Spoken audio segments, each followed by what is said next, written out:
Coucou YouTube, on se retrouve pour une nouvelle vidéo. Ça y est, je reprends enfin le rythme normal des vidéos. Voilà, on va essayer de faire un petit peu plus de contenu. Parce que là, ces derniers temps, à part vous avez eu juste des sorties et des bilans lecture. Hein, j'ai rien fait d'autre. Voilà, oui, j'avoue, c'était pas ouf. Donc je vais essayer de faire des trucs un peu mieux. En tout cas, là, on se retrouve donc pour un classique, hein, un classique des sorties. Donc là, c'est les sorties poches. On commence toujours par les poches d'octobre. Et en vrai, il y en a beaucoup quand même. Hein. En vrai, le tri a été particulièrement difficile. Et je crois que ça va être pareil pour les sorties grand format parce que déjà, j'ai fait une première sélection. J'ai pas fini et j'en ai déjà plus de 40. Donc ça veut dire que... avec tout ce qui va se rajouter, il va falloir faire un tri énorme.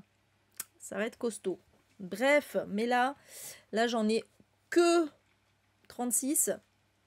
C'est déjà beaucoup. C'est mon max. En vrai, j'essaye de pas aller plus que 36. Et du coup, bah écoutez, je vous propose... Ah, il pleut. Ça y est, il pleut. Ça y est, il pleut bien là. Il était censé pleuvoir toute la journée hein, aujourd'hui et même hier. Hier, il n'a pas plu du tout. Il a fait beau et chaud. Aujourd'hui, il a plu 3 gouttes. Là, il pleut. Ça y est. On est parti. Donc, ouais, pas mal de stats. Il y avait tellement de choses. Il y avait tellement de genres là que j'ai regroupé le feel good avec le contemporain. Et comme vous pouvez le voir, il y a des romances. Ben oui, mais pourquoi j'ai mis des romances aussi? Quelle idée de mettre des romances. Non, mais c'est parce que en vrai, ça y est, qui dit octobre ne dit pas seulement Halloween, dit aussi sortie des romances de Noël. Voilà, voilà. Donc il y a, oui, alors il y a 3 horreurs quand même pour Halloween. Mais il y a surtout des romances de Noël. Alors il n'y a pas que ça, hein, mais j'ai essayé d'en sélectionner quelques-unes quand même. Celles qui me paraissaient un peu rigolotes, un peu originales. Voilà. Voilà. Et puis, pareil, voilà, il y a un peu de feel good parce que, ben oui, voilà, aussi c'est pareil. C'est la période de Noël. Donc on est à ce mois où on est à la fois sur l'horreur et sur le et sur le doudou mignon cucu quoi. Voilà, c'est vraiment on a les deux extrêmes hein, ce mois-ci, c'est toujours comme ça. Mais voilà, mais c'est bien cet éclectisme comme ça. Ouais, cosy, ouais, tout à fait, tout à fait. Allez, c'est parti. On commence avec ouais, j'ai oublié de vous dire du coup, il y a quand même quelques graphiques aussi hein. On commence avec la première sortie, c'est le 2 octobre. Il s'agit de La boîte à magie de Camilla Läckberg et Henrik Fexeus. Je suis vraiment pas sûre de la prononciation sur ce coup-là. Qui est le premier tome d'une nouvelle série de l'autrice, donc à 4 mains, écrite à 4 mains, avec Henrik Fexeus, qui est un prestidigitateur assez connu, visiblement en Suède. Et bah voilà, qui s'improvise auteur pour l'occasion. Alors moi, je l'ai déjà lu, hein, donc ça sort chez Actes Sud. Moi, je l'ai dans leur collection Babel Noire. Je l'ai déjà lu, j'avais pas cette sympathie qui me semble, j'avais pas été de ouf. J'avais été un peu déçue, mais un peu déçue parce que c'est ma chouchoute Camilla et que j'en attends toujours beaucoup. Après, c'était quand même sympa. Ouais, voilà, il y avait pas mal de longueur. Il est gros, hein, c'est un beau bébé à 752 pages là. Mais c'était sympatoche. C'était sympatoche, ça se laissait lire quoi, hein, voilà. Mais du coup, je me suis dit que ça intéresserait certains d'entre vous parce que, ben voilà, j'imagine qu'il y a comme moi pas mal de fans de Camilla et qui voulaient tester cette nouvelle série. Mais comme les Actes Sud grand format coûtent un rein, on va pas se mentir. Donc c'est bien de les voir sortir, mais même en poche, 11 euros, 12 balles quand même. Alors oui, c'est un gros bébé, c'est pour ça, mais quand même 12 balles. Ouais, moi aussi je suis une big fan, Elisa. Très très fan de cette autrice. Et d'ailleurs, finalement, c'est peut-être, j'allais dire, celui que j'ai le moins aimé avec l'autre que j'ai pas aimé d'elle. Enfin, lui, j'ai bien aimé sans plus. Il y en a un que j'ai pas aimé, mais c'était une novella, là, une de ces novellas, le truc de la case départ, là. Sans passer par la case départ, j'ai trouvé ça nul. Voilà. Mais sinon, en dehors de ça, ouais, je pense que c'est quand même celui que j'ai le moins aimé. Bref, voilà en tout cas pour celui-ci qui sortira donc le 2 octobre. On est toujours le 2 octobre, je crois que c'est là où il y a le plus de sorties. Alors là, c'est assez particulier. Donc on est toujours en Suède, on est toujours avec une Camilla, cette fois c'est Camilla Greb, qui a écrit en fait qui a coécrit une série de thrillers avec une autrice qui s'appelle Asa Traff. Et il se trouve que le premier tome avait déjà été édité il y a pas mal d'années. Je crois que c'était aux éditions du Serpent quelque chose. Serpent à plumes? Je vais pas dire de bêtises. Bref, donc techniquement, donc c'est le tome 1, ça aurait pu être le paradis. Ce n'est pas un inédit, ce n'est pas une première sortie, ni même pas en poche d'ailleurs. Ça avait déjà été édité il y a quelques temps. Et là, le truc, c'est que donc le livre de poche a décidé de rééditer ce premier tome. Et en plus, parce qu'il se trouve qu'il n'y a que le premier tome qui est sorti en France, ils ont décidé de continuer la série en fait. Et donc ils ont décidé de sortir en même temps, c'est pour ça que je vous l'ai mis en petit là, le tome 2 qui est Plus amer que la mort. Qui lui, donc c'est marqué sur la couverture inédit, alors que l'autre c'est pas marqué inédit, voilà. Donc, oui, le 3, c'est vrai que c'était un peu le moins bien, Elisa. Ouais. Donc, je vous fais quand même le pitch. Je vous ai pas fait le pitch de l'autre. Je viens de percuter. Pardon, excusez-moi, attendez. Oula, arrêtons tout. C'est vrai ça. J'ai oublié de vous faire le pitch de la première sortie. Et personne me le dit. Hein? Personne me le dit. Bah, bravo. Je faillis, je faux à mes... à mes prérogatives. Donc, je reviens, sur la boîte à magie. Donc, en fait, on va suivre... on va pas la suivre, d'ailleurs, puisqu'on va retrouver le cadavre de Tuva, qui était une mère célibataire. On va retrouver son corps dénudé et transpercé d'épées dans une boîte. Et donc, c'est une boîte... d'où le titre, une boîte à magie. En fait, c'est une boîte pour les magiciens, là. Vous savez, les fameuses boîtes où on plante les épées comme ça dans le corps et en fait, évidemment, il ne se passe rien. Hein. Mais sauf que là, elle a vraiment eu des épées plantées, quoi.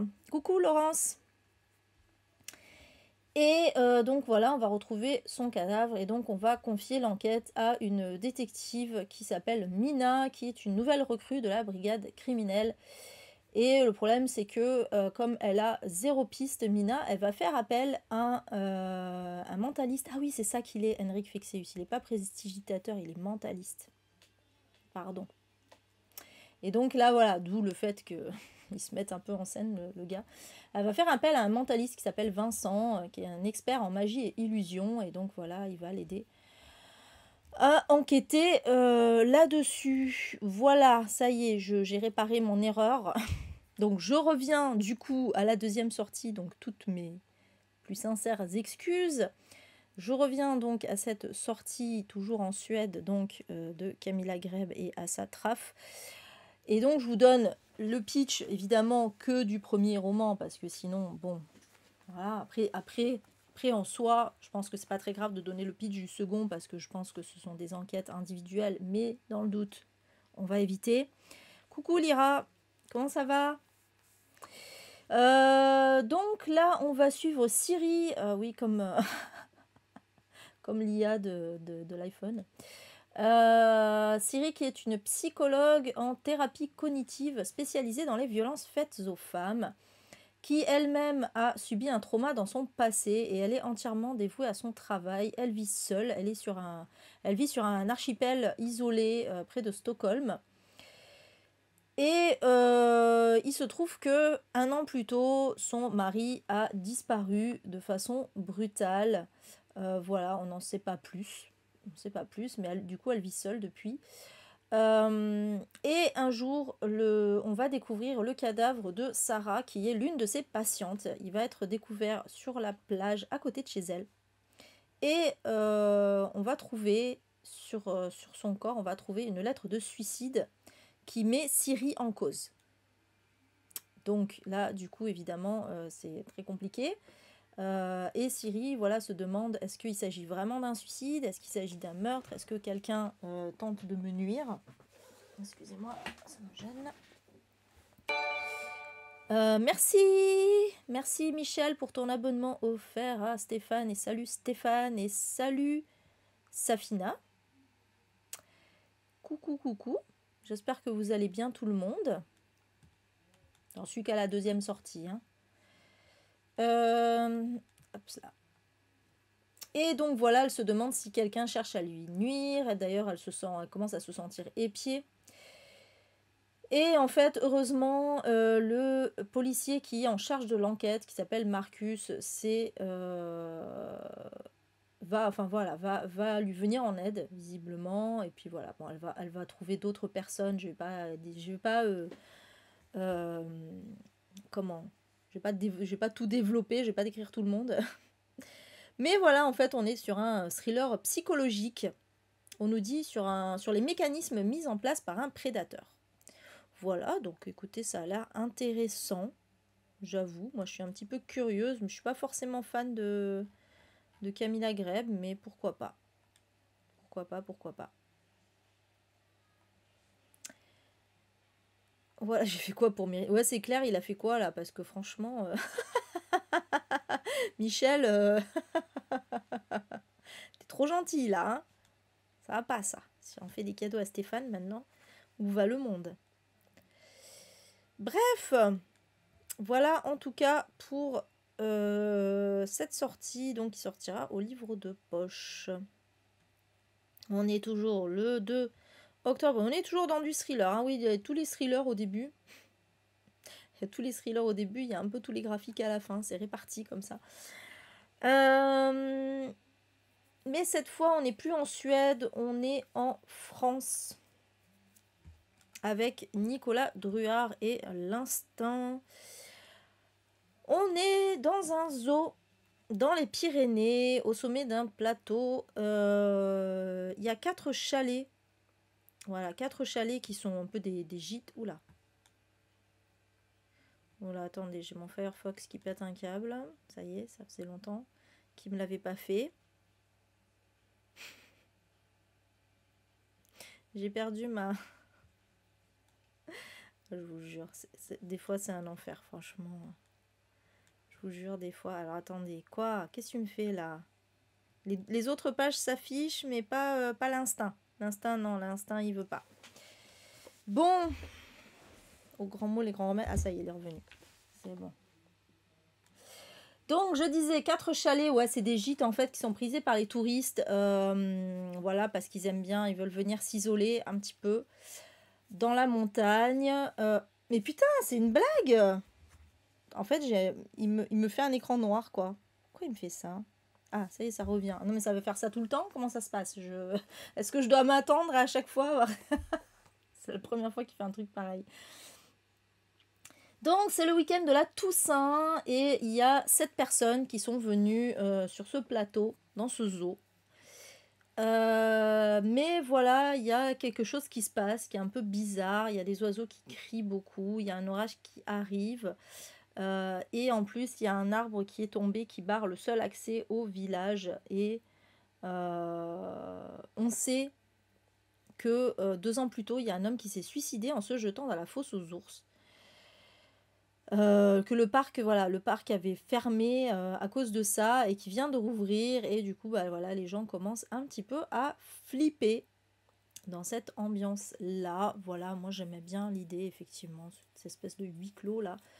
Comme ça, un peu angoissant avec les animaux autour. Tu l'as dans ta palle, Safina? Je sais pas s'il y en a qui l'ont lu, là. Tu es en train d'écrire une chronique d'un roman que tu viens de finir. D'accord, ok. Séverine Thénardier-Lanté. Donc voilà, moi j'ai jamais lu cet auteur. Je sais pas du tout ce que ça vaut. Bon, après, moi je vous avoue que les auteurs de thrillers français, honnêtement... j'ai de plus en plus de mal. Il faut vraiment que ça... Voilà. Là, ça m'énerve parce que, vous voyez, ce genre de truc, ce genre de synopsis, si ça avait été écrit par un auteur suédois par exemple, j'y serais allée les yeux fermés. Là, voilà. Moi, ce que j'aime pas avec les auteurs français, c'est qu'ils sont toujours dans la surenchère. Coucou Malo, comment ça va? C'est toujours dans la surenchère de on veut faire du twist, on veut impressionner, machin, et souvent c'est pas, voilà, ça enlève toute crédibilité. Bon, après voilà, je l'ai pas lu, donc je sais pas, mais comme ça, oui, le synopsis me fait envie, c'est sûr. Et donc ça sortira chez HarperCollins, donc dans leur collection poche. Voilà, voilà. On passe à la sortie suivante et on est toujours le 2 octobre avec la sortie de Mon cœur est une tronçonneuse de Stephen Graham Jones. Et c'est un tome 1. Je sais pas ce que c'est le tome 2 par contre. Je sais que c'est un tome 1. Est-ce que le tome 2 est sorti? Je n'en sais rien. Je vais pas vérifier parce que voilà. Parce que j'ai oublié. Ça sortira chez Rivage dans leur collection poche évidemment. Dans leur collection noire et poche. Et dans cette histoire, on va suivre Jade, qui est une ado marginale. Elle a un père violent, une mère absente, et elle trouve refuge dans les films d'horreur.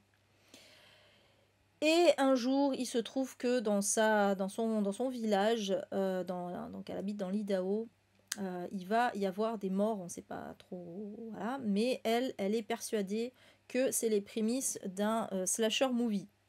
Et du coup, ben, elle va commencer un petit peu voilà, à la fois être un peu effrayée et en même temps vouloir une vengeance. Voilà, j'en sais pas plus, c'est pas très clair, mais en même temps, tant mieux. Parce que moins on en sait, mieux c'est, j'ai envie de dire. Voilà, dans un roman noir américain. Moi, c'est clair que celui-là, ouais, ça fait longtemps déjà. Déjà la sortie grand format, je me rappelle, je l'avais repéré. Donc ouais, ça fait un moment que j'ai envie de le lire celui-ci. Il y a personne qui l'a lu. Je t'écoute, on dirait Chamac qui parle. Quand tu dis ça.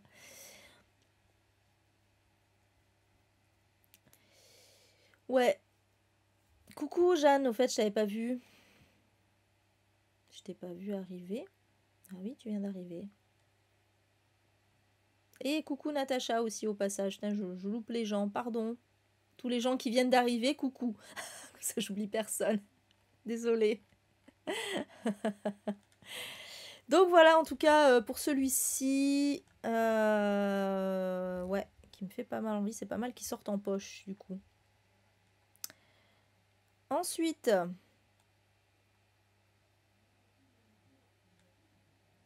quoi? Ah, quand tu parles des thrillers français, on dirait moi. Ah oui, oui, non, mais après, oui, non, mais c'est... Là, pour le coup, c'est sûr, je suis d'accord avec toi, hein. Vraiment, tu m'as loupé aussi. Si, je t'ai dit coucou Julia. Ah, là, je l'ai dit, c'est toi qui n'as pas entendu. Après, c'est vrai que j'ai dit coucou Julia et j'étais au milieu d'une phrase. Donc, en fait, j'ai commencé ma phrase, j'ai fait coucou Julia et j'ai repris ma phrase où elle en était, quoi. C'était vraiment le truc. Donc, oui, ça a dû passer inaperçu, je m'en excuse. Ensuite, alors on change de style.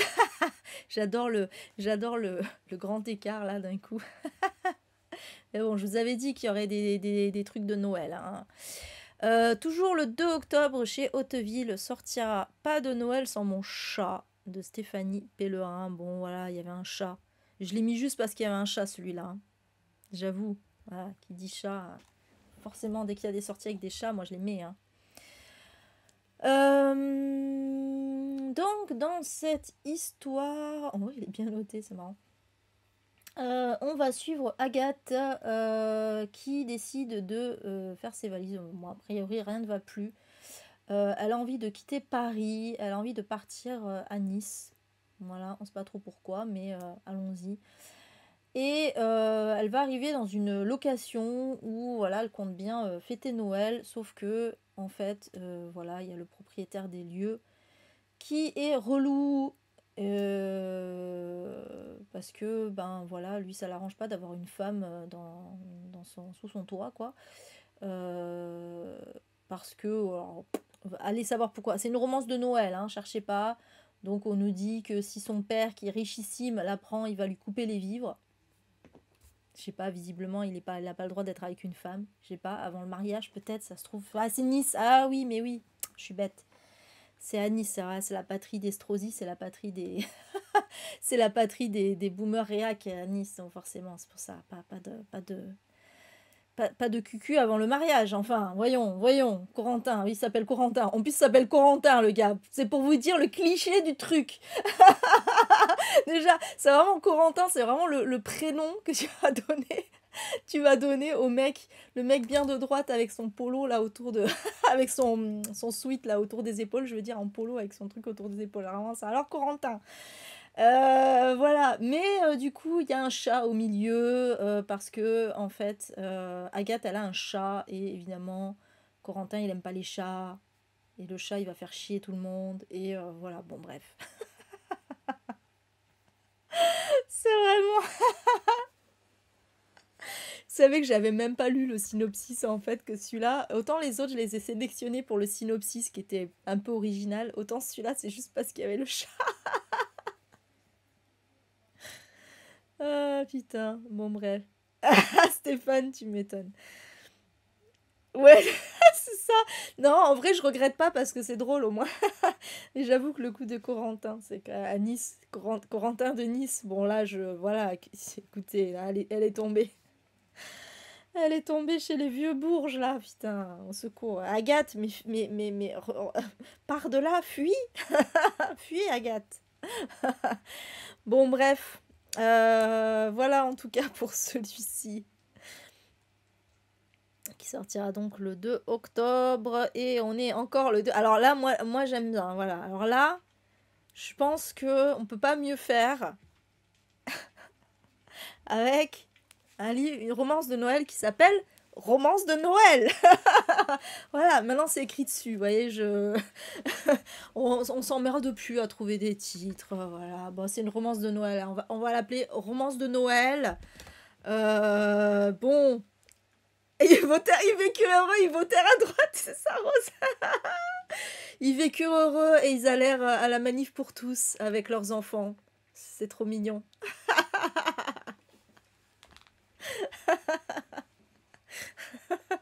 Bref. Aux universités d'été des LR, rencontrer Valérie Pécresse, leur idole de toujours. Ouais, romance de Noël, mode d'emploi. Attention, voilà, il y a quand même une petite continuité au titre. Attention, ne soyons pas mauvaise langue. Donc, dans cette histoire, on est avec Léna, qui est une autrice. Oui, voilà, ça s'appelle pas romance de Noël pour rien. Qui est une autrice. Et en fait, son dernier roman, c'est un peu un échec. Et pour qu'elle retrouve le succès, son éditrice lui dit bon bah t'as qu'à écrire une romance de Noël. On sait pas trop ce qu'elle écrit d'habitude d'ailleurs, ils ne disent pas. Est-ce qu'elle écrit de la romance, est-ce qu'elle écrit autre chose, je ne sais pas, c'est pas précisé. Mais en tout cas son éditrice lui demande d'écrire une romance de Noël. Et donc Léna, elle va se lancer dans cette écriture en suivant les consignes de son éditrice. Voilà, il faut mettre des paillettes, de la magie, du sexy évidemment, voilà, du cucu, hein, et des miracles pour Noël, des miracles de Noël plutôt. Voilà, et du coup, donc évidemment, elle va faire le gros classique de l'héroïne qui est une fille pétillante qui adore Noël et le héros qui, lui, est évidemment le beau brin ténébreux. Et puis, en plus, elle va faire un triangle amoureux avec le gentil voisin qui est amoureux de l'héroïne. Voilà, et en fait, elle va s'inspirer pour faire le gentil voisin qui est amoureux de l'héroïne. Elle va s'inspirer d'un de ses amis. Ouais, c'est ça, ou son voisin, je sais pas, qui s'appelle Nicolas. Non, c'est son collègue, voilà, c'est son collègue de boulot. Et bon, évidemment, vous vous doutez que il va se passer des trucs, quoi. Il va se passer des trucs. Voilà. Et après, ah oui, alors en plus, c'est genre, il va se passer un peu la même chose que dans son livre, c'est qu'il va y avoir aussi un triangle amoureux, je sais pas quoi. Voilà. Bref. Voilà, donc celui-là, je l'ai mis parce qu'il y avait le côté écriture de roman au milieu, donc il y avait un poil d'originalité. On en est là, hein, de trouver l'originalité dans une romance de Noël. Bon, désolé, je fais ce que je peux, hein, d'accord. On peut pas tout avoir. Mais voilà. Donc voilà en tout cas pour celui-ci qui sort chez Hachette. Ensuite, ouais, c'est toutes les romances de Noël au début. Il y a les thrillers et les romances de Noël, hein, c'est marrant, mais... Bon, on change de style, allez, on sort un peu des romances de Noël, mais c'est pas fini, hein, malheureusement. Avec Sauter des gratte-ciel de Julia von Lucadou. Alors, c'est une autrice, ouais, parce que c'est traduit de l'allemand suisse, mais c'est pas une autrice suisse, hein, c'est une autrice... Moi, je pensais qu'elle était suisse, parce qu'en plus, le livre a gagné un prix suisse, de ce que j'ai vu, ou un truc comme ça, je sais plus. Bref, mais elle est bien allemande, hein, j'ai vérifié. C'est une autrice allemande, Julia von Lucadou. Voilà. Et donc, on est dans une dystopie, on est dans un futur proche. Ouais, je sais pas si c'est... Ouais, dystopie, anticipation, hein. On est dans une mégalopole hyper connectée où règne le culte de la transparence. Évidemment, ça c'est un synopsis assez classique en dystopie en ce moment, à cause des réseaux sociaux, hein, et vraiment de l'intelligence artificielle. Voilà, forcément on a envie d'écrire des dystopies comme ça. Donc là, tout est filmé, liké, évalué, commenté en direct. Et évidemment, voilà, la société prône l'optimisation du corps et de l'esprit.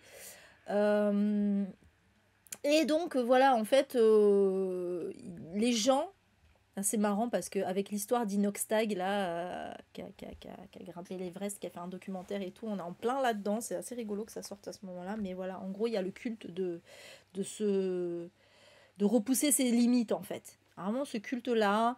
Et on nous dit, voilà, c'est carrément des jeunes gens qui sautent, d'où le titre, qui sautent du haut des gratte-ciel en espèce de... En fait, c'est une espèce de combinaison, ça s'appelle fly suit, pardon.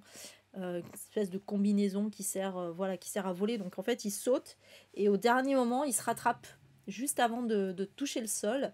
Et donc voilà, c'est vraiment le truc un peu à la mode. Et du coup, ils sont, voilà, ces gens-là, ils sont adulés, ils ont même des privilèges. Et on va suivre Riva, qui est l'une d'entre eux. Et un jour, il se trouve que Riva va décider d'arrêter de sauter. Et donc, on va carrément lui envoyer une psychologue qui est chargée de la remettre dans le droit chemin. Voilà, genre, il faut pas qu'elle arrête de sauter des immeubles. Voilà, j'en sais pas plus. Donc, on nous dit que c'est voilà, une société atrocement parfaite et horriblement bienveillante. Voilà, c'est ce qu'on appelle un peu des fausses utopies, des contre-utopies. Voilà, une dystopie claustrophobique et obsédante. Ouais, j'aime bien l'idée, je sais pas, c'est original. Oui, oui, mais c'est ce que je viens de dire, Odeya. Je pensais que c'était suisse, justement, mais quand j'ai regardé, j'ai vu que l'autrice, elle était allemande. Donc, je ne sais pas. Peut-être ça se passe en Suisse, peut-être elle est allemande, mais elle vit en Suisse, je sais pas. Voilà. Donc, ouais, considérer, peut-être c'est allemand et suisse à la fois. Mais oui, c'est pas logique, je suis d'accord. Elle est écrite en suisse-allemand, mais voilà. Moi non plus, je comprends pas. Je comprends pas. Donc voilà, je sais pas. Mais j'ai vu autrice allemande. Donc je m'en excuse, hein. Mais bon, si vous voulez, c'est suisse. Si un jour on remet la Suisse, bon, on n'est pas prêt parce qu'on l'a mis il y a pas longtemps. Mais si on remet la Suisse dans des gommes tapales, vous pourrez le lire. C'est bon, ça passera. Ça passera pour la Suisse et pour l'Allemagne, comme ça. Non, en vrai, c'est pas très très grave, hein. Donc voilà pour celui-ci. Qui sortira, j'ai oublié de le préciser, donc chez Actes Sud dans leur collection Babel. Ils ont une nouvelle charte graphique. Du coup, chez Actes Sud, j'ai eu du mal à reconnaître, j'ai eu du mal à voir de suite que c'était Actes Sud en fait. Parce qu'ils ont une nouvelle charte. Mais j'aime bien aussi. Donc voilà. Ensuite, allez, on retourne. Allez, on avait fait une petite pause de 2 secondes 6. On retourne dans la romance de Noël avec le meilleur rôle de ma vie de Cynthia Kafka ou Comment j'ai passé Noël à Hollywood. Et donc, ouais, voilà, alors là c'est pareil, j'ai mis parce que C'est typiquement le genre de synopsis qui amène à du comique de situation. Voilà, ça peut être un peu rigolo. Donc on va suivre Ellie qui a 24 ans, qui rêve de cinéma, de paillettes, de tapis rouge et surtout de quitter son village de 40 habitants. Et donc il se trouve qu'un jour on va lui proposer, allez, on est dans la romance de Noël, toujours des trucs totalement invraisemblables, hein, mais c'est pas grave. Donc un jour on va lui proposer de se faire passer pour une célèbre actrice hollywoodienne pendant que celle-ci profite de vacances incognito à l'autre bout du monde. Donc j'imagine que c'est parce que c'est son sosie. Donc évidemment elle va sauter sur l'occasion, et en plus voilà on va la payer évidemment pour ça. Et donc, bah, elle, ça l'arrange parce que comme ça, elle évite Noël en famille. Et donc, elle va se rendre à Los Angeles. Et elle va se retrouver, on nous dit, embarquée dans un road trip incongru aux côtés d'un ancien acteur de série, de sa petite sœur de 6 ans et de son excentrique grand-mère adepte du tirage de tarot. Bon, voilà. Et puis, en plus, on dit entre magie de Noël, gaffe et quiproquo. Donc ça promet d'être un truc un petit peu rigolo. Voilà, évidemment, vous doutez que l'ancien acteur de série, ça va être lui, le Love Interest. Hein. Mais voilà, donc je vous l'ai mis, ça sortira chez Charleston. Et voilà. Moi, limite, tu vois, si, enfin, vous voyez, si je devais en lire une de cette année, je me rappelle plus encore des autres, mais celle-là, ça pourrait parce que j'aime bien j'aime bien les trucs un peu barrés, un peu loufoques, quand c'est les romances de Noël, hein, je précise, avec des quiproquos et tout. Voilà, c'est comme celle que j'avais beaucoup aimée là, mon mec, non, mon faux mec et moi là. Je sais plus le titre. Mon ex, sa copine, mon faux mec et moi. Ouais, voilà, ça c'était rigolo, c'était très rigolo. Bref, voilà, et donc ça sortira le 3 octobre. Oui, on est passé entre-temps au 3 octobre. Et donc, toujours le 3 octobre, allez. Heureusement qu'elles sont quasiment toutes au début. Hein. D'ailleurs, je crois que c'est la dernière, celle-là, il me semble. Après, il y a un feel good, mais sinon, au niveau des romances, je crois que c'est la dernière. Sortira donc Mes défis de Noël de Laure Aleno aux éditions Addictives. Dans lequel on va suivre Sarah, qui est une acharnée du travail, mais qui va être contrainte de poser un mois de congé en décembre. Bien sûr, il y a beaucoup d'entreprises où on doit poser un mois de congé, mais allons-y. Bon, après, on est quoi? Non, si, on est en France. Hein. Oui, je crois qu'on est en France. Je crois qu'elle est française, ouais. Juste avant les fêtes de Noël, évidemment. Et donc, il se trouve que son frère, qui s'appelle Matt, va l'inviter à passer du temps dans son chalet à la montagne. Le problème, c'est que y a Jay, qui est le meilleur ami de Matt, et aussi l'ex de Sarah, pas l'ex de Matt, mais l'ex de Sarah, qui va cohabiter avec eux. Et afin donc qu'elle survive à tout ça, parce qu'elle va passer quand même un mois là-bas, les amis de Sarah vont lui concocter un petit calendrier de l'Avent avec plein de défis, voilà, pour renforcer sa confiance en elle, et pour faire face à son ex. Et donc voilà, en fait, on va suivre un petit peu sa liste de défis comme ça. Bon voilà, ça je trouvais ça un petit peu sympathique aussi. Et en plus, on nous dit qu'elle va découvrir des secrets que renferme le chalet. Bon voilà, il y a des petits trucs comme ça. On va dire qu'il y a un minimum de scénario derrière en plus de juste la romance. Donc voilà. Oui, après c'est Mims aussi, voilà, c'est mignon. La couverture est mignonne. Coucou Karine, comment ça va? Coucou Laurence, mais je t'avais vu déjà Laurence. Bon bref, voilà, en tout cas pour celle-ci, allez hop, ça suffit les romances de Noël maintenant. Hein. Ciao. Bon, on reste un peu dans un... Alors c'est pas vraiment du feel good hein, pour le coup, mais... Donc le 3 octobre toujours sorti. Je m'en vais comme un prince. Mais non, tu peux. Non, mais c'est bon, Stéphane, ça y est, on a fini les romances de Noël, tu peux rester.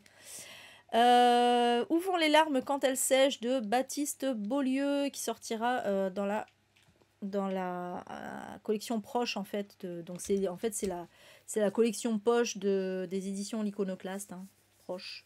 Voilà. Et en fait, dans cette histoire, on va suivre. Alors, je pense que c'est Baptiste Beaulieu lui-même hein, qui s'est écrit dans un personnage. Donc, c'est Jean, qui est médecin et voilà, avec une salle d'attente, pardon, qui déborde de patients. Et tous les jours, donc, il entend leurs histoires et il les entend ou il les voit d'ailleurs parce qu'il comprend quand il les soigne. Et il soigne, il écoute, il console. Et voilà, jusqu'à ce qu'il se passe un drame, visiblement, mais on n'en sait pas plus. Et voilà. Donc bon, je pense que c'est un peu... voilà, il s'est un peu écrit lui-même, Baptiste Beaulieu, puisqu'il est médecin, hein, on rappelle. T'as trop aimé ce bouquin, c'est vrai? Ouais, c'est vrai, moi aussi j'aime beaucoup Baptiste Beaulieu. En vrai, j'ai jamais lu de livre de lui encore. Mais je le suis depuis longtemps sur Insta, donc... et j'aime beaucoup son militantisme, hein, évidemment. Voilà, en plus il est ultra drôle. Il est vraiment hyper drôle. Donc voilà, en tout cas, pour celui-ci, du coup, qui va sortir en poche, c'est une bonne nouvelle. Et ouais, bah, ça va être pas mal pour Noël aussi, ça, j'ai envie de dire. Enfin, en espérant que ça soit pas trop la dépression, mais je pense pas. Je pense que le connaissant, ça finit bien. Bref, voilà pour celui-ci. Ouais, c'est clair. C'est clair qu'il est totalement humain pour le coup.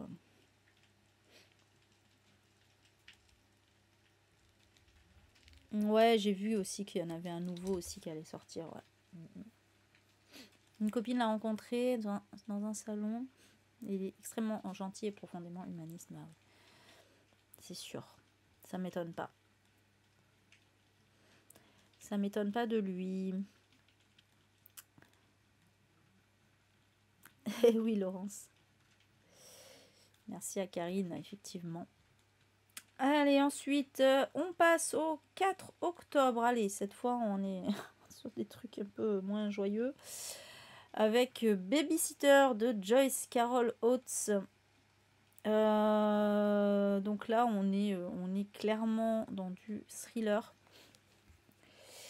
On est à Détroit à la fin des années 70 et on va suivre Anna et Wes qui voilà, forment un couple très très en vue, surtout voilà, dans l'élite blanche et bourgeoise. Donc beaucoup de galas caritatifs, des déplacements d'affaires, etc. Mais en fait, ils sont quasiment jamais ensemble. Voilà, ils sont enfin tous, ils sont que deux, ils sont tous les deux toujours en déplacement. Et finalement, leur seul point commun, c'est leurs deux enfants. Mais leurs deux enfants, c'est surtout la gouvernante qui s'en occupe là. Pardon, je sais pas si vous avez entendu. En plus, j'allais vous dire, oula, il y a eu un bel éclair et fou, pile à ce moment-là, il y a eu un putain de coup de tonnerre. Bon, voilà. Ça m'a fait sursauter, désolée. Ouais, elle est super, Joyce Carol Oates. Ouais, vous avez entendu? Bon, voilà. Ah la vache. L'éclair déjà qui a... Bon, ben voilà, vous avez l'orage en direct live. Ouais, il s'est fait attendre cet orage, hein, cela dit. Donc, j'en étais où? Alors, ça va bien avec le livre d'ailleurs. Donc, ouais, les deux enfants voilà, qui sont pris en charge par la gouvernante. Et un jour, en fait, il va y avoir des cadavres qui vont être retrouvés, en fait. Alors, c'est pas forcément à voir avec la famille, là. Hein. Voilà, on va découvrir des cadavres de garçons nus, comme exposés au public. J'aime bien parce que le synopsis dit « Des cadavres de garçons sont retrouvés nus sans vie ». Alors oui, j'ai envie de dire oui si c'est des cadavres. Genre, s'ils avaient été vivants, bon, j'aurais été un peu étonnée. Alors, ouais, à moins que ce soit une apocalypse zombie, hein, mais bref. Et donc, du coup, voilà, on comprend vite que c'est un tueur en série qui va être surnommé par la presse, par les médias, babysitter. Parce que voilà, c'est des garçons, c'est des enfants, hein, visiblement, si je comprends bien. C'est pas précisé, mais on le suppose, hein, vu qu'il est surnommé babysitter. Et donc voilà, bah du coup, ça va lancer une psychose un peu hein, sur tous les foyers. Et pendant ce temps, donc on revient sur notre couple, Anna et Wes. Anna va prendre un amant dont elle ne connaît que les initiales, on nous dit, et on nous dit qu'un piège va se refermer sur elle pendant que les crimes de babysitter se multiplient. Voilà. Donc ça a l'air vraiment très bien.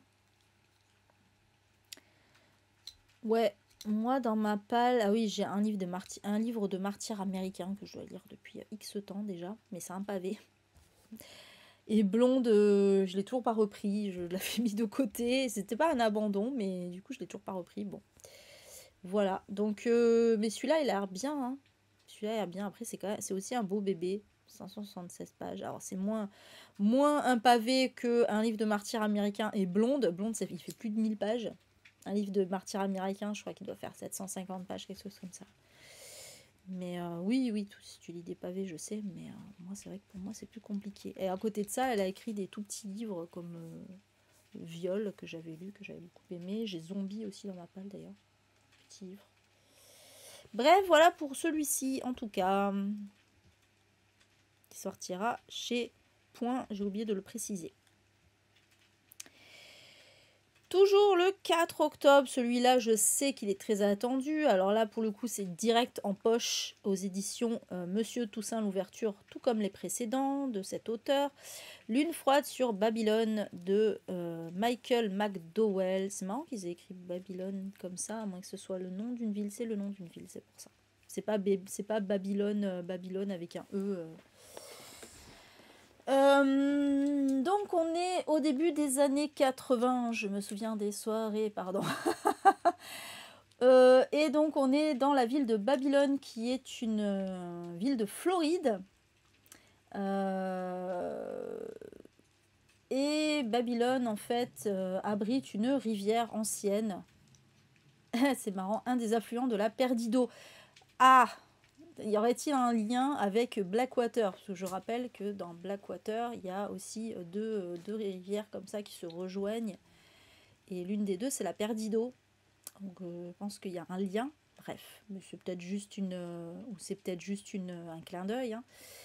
Et donc l'un des affluents de la Perdido, c'est le Styx, évidemment. Voilà. Et on va suivre la famille Larkin, qui apparemment a déjà perdu quelqu'un dans cette rivière, la rivière du Styx. Et un jour, c'est donc une des jeunes filles de la famille qui s'appelle Margaret qui va se volatiliser et on nous dit c'est comme si la rivière se mettait à couler à l'envers et que l'âme des morts souhaitait dévorer l'esprit des vivants. Et donc on va avoir en plus une étrange lune qui va se lever au-dessus de la ville avec une lumière blafarde. Voilà, bon ça a l'air très horrifique, fantastique. Peut-être gothique, je sais pas, voilà, très en tout cas très mystérieux. Ah, la Perdido est une vraie rivière. Ok, merci Rose. Donc en fait, il s'inspire de la vraie rivière et puis il lui met des affluents qui je ne pense pas qu'ils existent par contre. Hein. C'était quoi déjà le nom de la rivière dans Blackwater? J'ai oublié. C'était aussi un affluent de la Perdido. Mais c'était pas le Styx, c'était une autre. J'ai oublié. J'ai oublié. Oui, mais il y avait la Perdido et il y avait un autre. Justement. Il y avait la Perdido avec son affluent aussi. Ouais, peut-être que c'était Blackwater. Mais ça me... Ouais, peut-être. Je sais plus. Peut-être. Bref. Voilà. Et je me rappelais pas que c'était en Floride. Ah si, c'est vrai, c'est en Floride puisqu'il y a les... Il y a les marais là, pas les marais, avec les Everglades. C'est ça, c'est les Everglades qui sont en Floride ou c'est en Louisiane? Putain, je confonds toujours. Bref. Je suis trop nulle. En tout cas. Bon, en tout cas, évidemment, nous, c'est sûr, on va l'acheter. Hein. Celui-ci, on fait la collection là, hein, de tous les Michael McDowell. Ah, c'est bien la Blackwater, merci. Et du coup, ouais. Celui-là, si on l'achète, ouais, du coup, je sens que je vais le rajouter à ma palle d'octobre. Hein. clairement. Clairement, parce que là, ça va très bien. Là, ça va bien pour octobre, Halloween, tout ça. Là, vraiment, ils le sortent au bon moment, hein, j'ai envie de dire. Donc voilà pour celui-ci. On a hâte. On a hâte. Donc encore une fois, un vieux roman hein, qui est donc réédité par... première fois édité en France, hein, je pense d'ailleurs, par Monsieur Toussaint Louverture. Ok. Ensuite, on est toujours le 4 octobre, on change de style avec un petit essai pour une écologie pirate de Fatima Wassak chez Point. Donc ouais, on est dans un essai écolo, vous l'aurez compris, mais en particulier à destination des quartiers populaires en fait.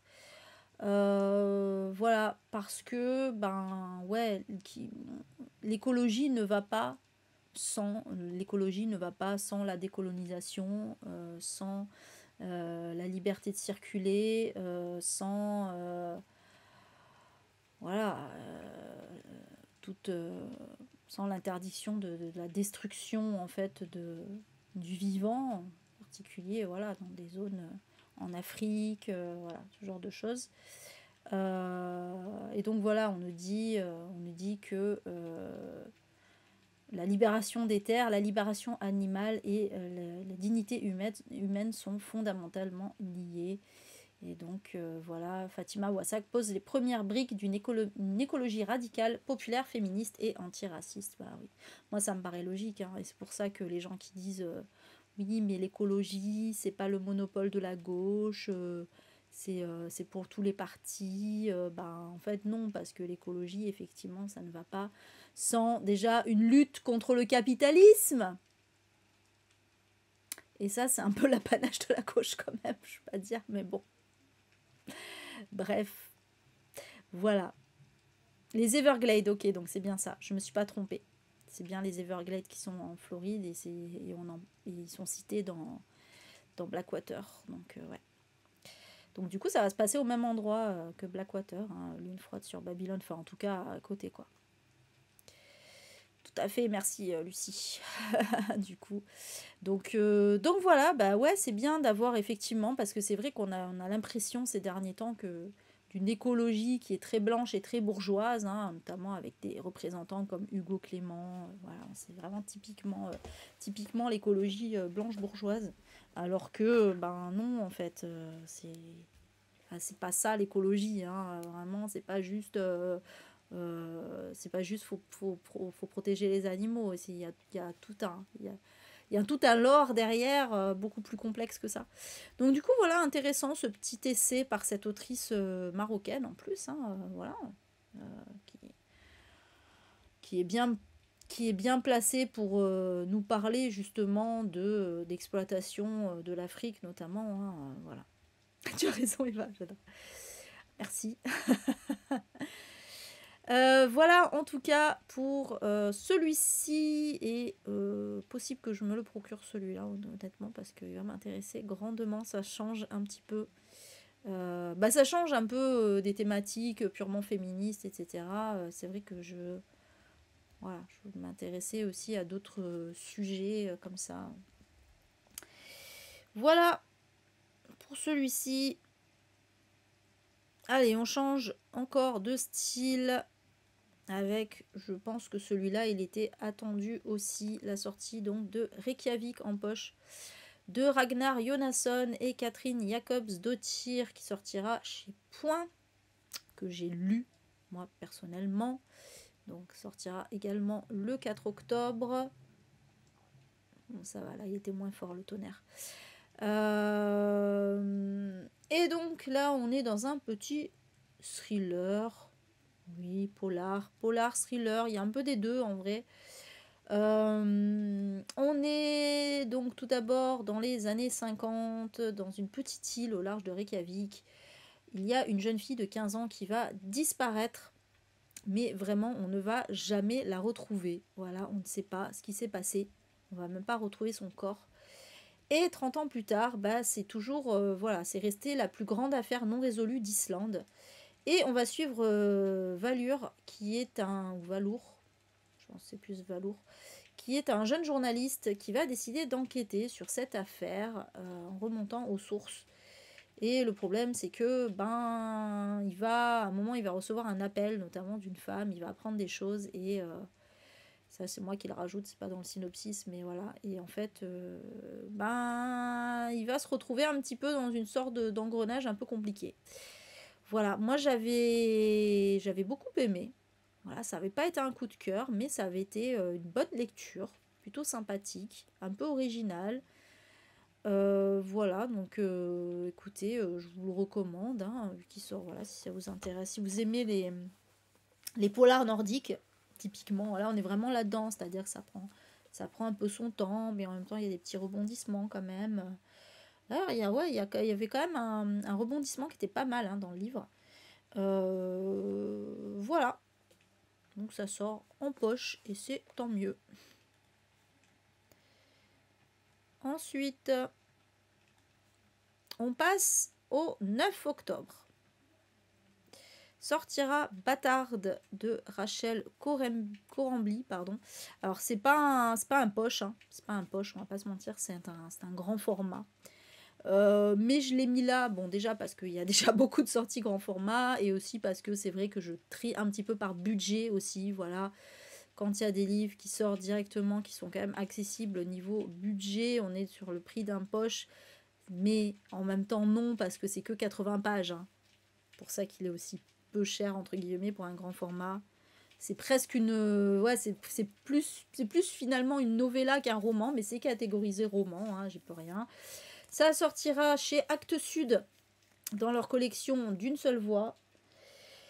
Et en fait, on va raconter, en fait, on va suivre des monologues d'une lignée de femmes qui vont se raconter depuis la libération. Voilà, on a un peu un côté un peu historique aussi.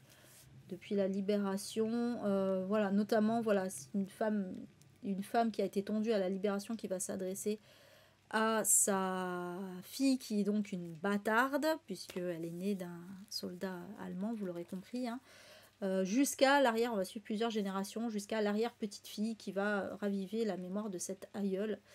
Voilà, donc c'est intéressant, je pense c'est du contemporain un peu historique, parce qu'il y a cette histoire des femmes tondues à la libération, hein, vous savez que il y a quand même eu il y a eu quand même une grosse misogynie dans cette histoire de femmes tondues, parce qu'on leur a prêté tous les mots, alors que d'une, il y en a pas mal qui ont été, la plupart même certainement, qui ont été violées quand même, hein, c'est pas, voilà. Et de deux, bon bah avoir une histoire d'amour ne fait pas de toi forcément une criminelle non plus, des fois, puis bon c'est souvent des histoires d'emprise aussi, quand t'as pas trop le choix, c'est aussi du viol d'ailleurs, mais bref voilà, il y a eu plein de circonstances quand même extrêmement complexes qui fait qu'on a traité ces femmes comme des moins que rien, on les a tondues en place publique, parfois plus que tondues d'ailleurs, hein. Parfois il y a eu beaucoup de violence et voilà, et donc bon bah c'est intéressant justement, là j'imagine qu'on va voir un petit peu ce côté-là de qu'est-ce qui s'est passé, etc. Et voilà, on va voir un peu la face cachée de tout ça. Bref, voilà pour celui-ci en tout cas. Hop. Toujours le 9 octobre, on tourne dans de la SF avec l'île de Silicium de Chen Chufan. Je crois que c'est Chufan. Je crois, le Q, je suis pas sûre, mais je crois que c'est ça. Bref, désolée pour la désolée pour la prononciation. Et dans cette histoire, on va suivre Xiaomi, oui, comme la marque. Sur le coup, j'ai là, Xiaomi travaille sur l'île de Silicium. J'étais là. C'est une personne. Oui, c'est une personne qui s'appelle Xiaomi. Donc Xiaomi, voilà, elle travaille justement sur une île qui est au large de l'île de Silicium, qui est au large de la Chine, où les appareils électroniques du monde entier sont envoyés au recyclage. Et comme elle, il y a des milliers de migrants qui vont se retrouver à travailler, voilà, qui sont attirés par cette île, en fait, par la promesse d'une vie meilleure, parce qu'on leur dit, bah voilà, vous allez travailler pour des grandes entreprises, etc.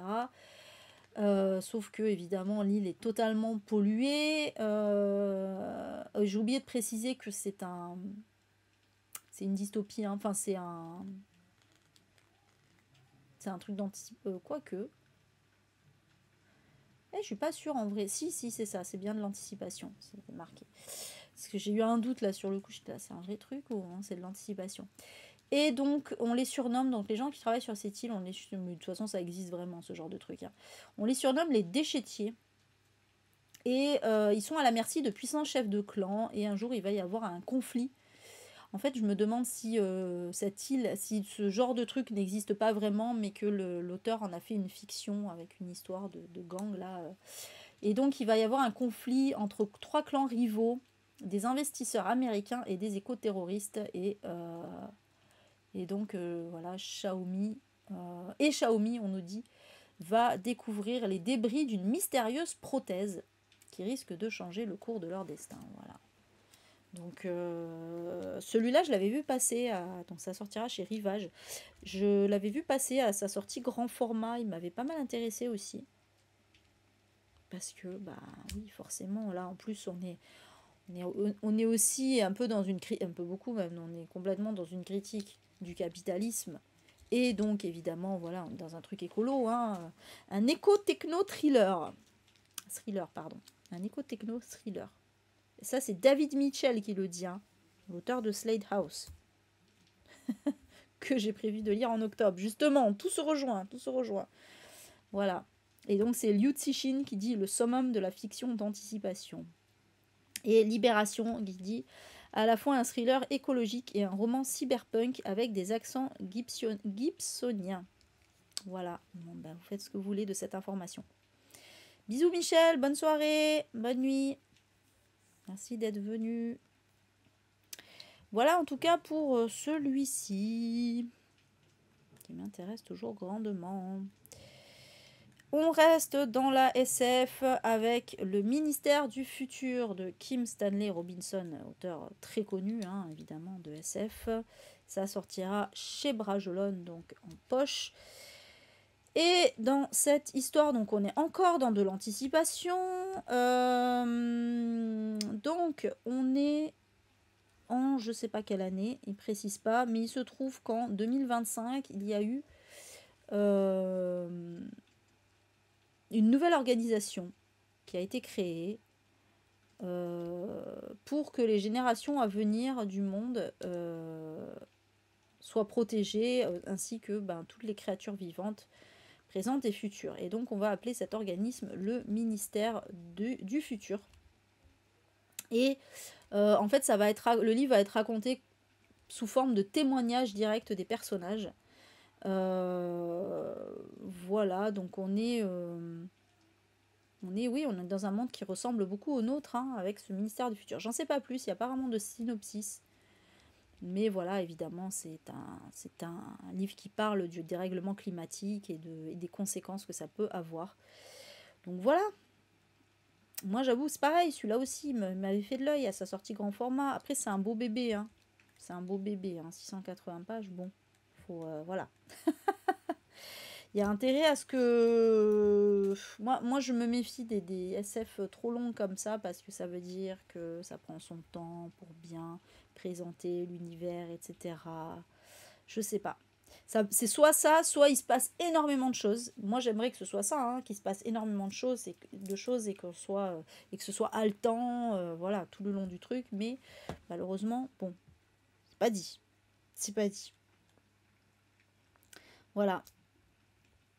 Il y a Mediapart qui dit un texte aussi stimulant intellectuellement que bouleversant, une œuvre magistrale. Ah, si Mediapart le dit, alors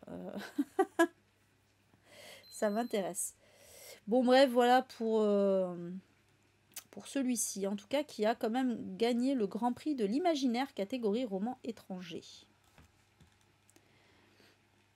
Ensuite, on est toujours le 9 octobre, on est toujours dans la SF, là on est dans la partie SF, là, voilà, le 9 octobre c'est les sorties SF, on retourne chez Rivage avec l'Odyssée des étoiles de Kim Bo-young, qui est un auteur coréen cette fois.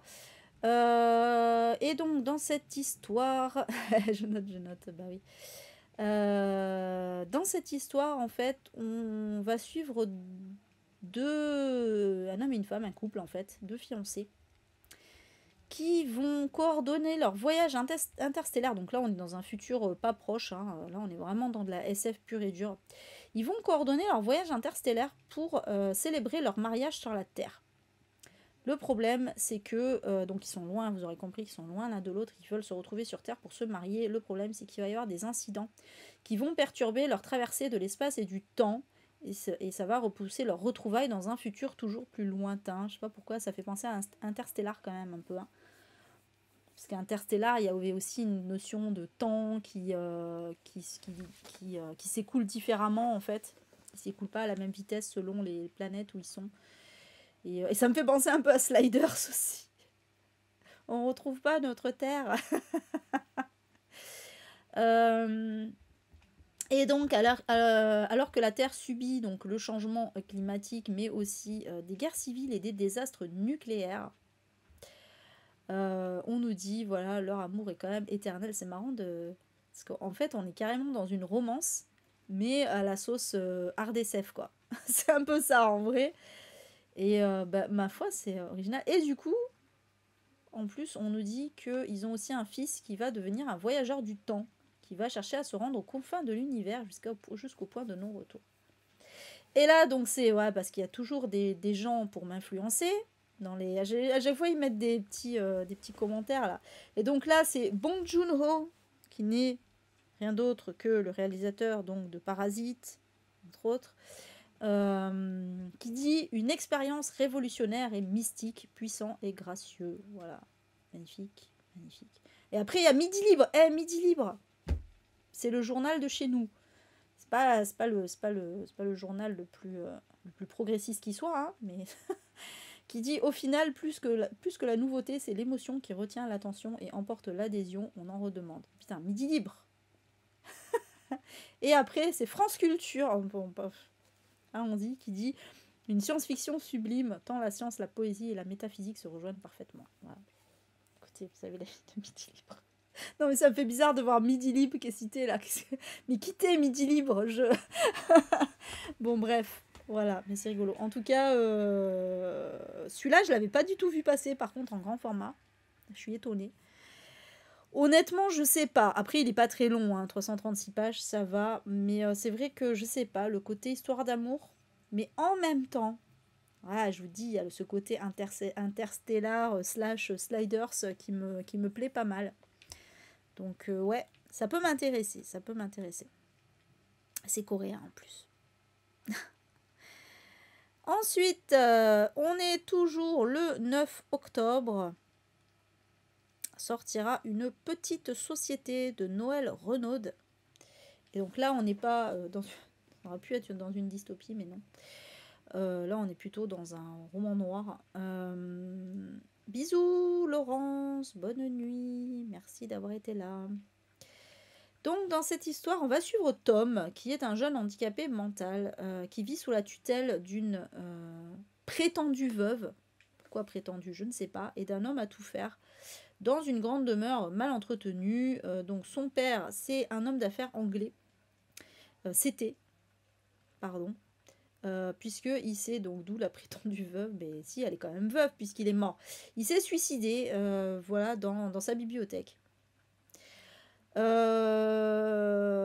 le truc, c'est que Tom, il a des pulsions sexuelles. Ça va pas être joyeux, ce livre, hein, ça va vraiment pas être joyeux. Tom, il a des pulsions sexuelles et en fait, il va tenter d'enlever la fille des voisins, qui est une enfant encore, hein, qui est juste prépubère, quoi.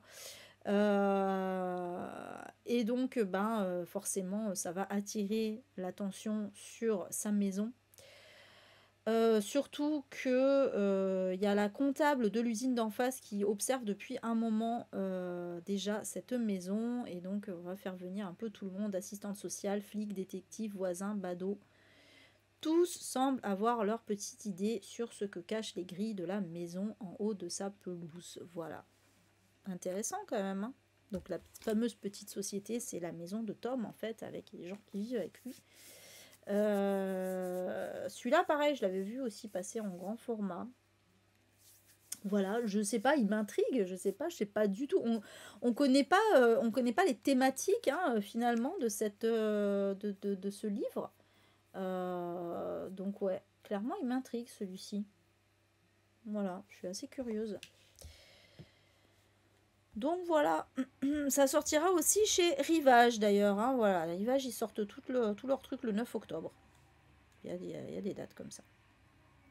Ensuite, on passe au 10 octobre avec la sortie de Atlas 6 d'Olivier Blake. Je vais voir un petit coup.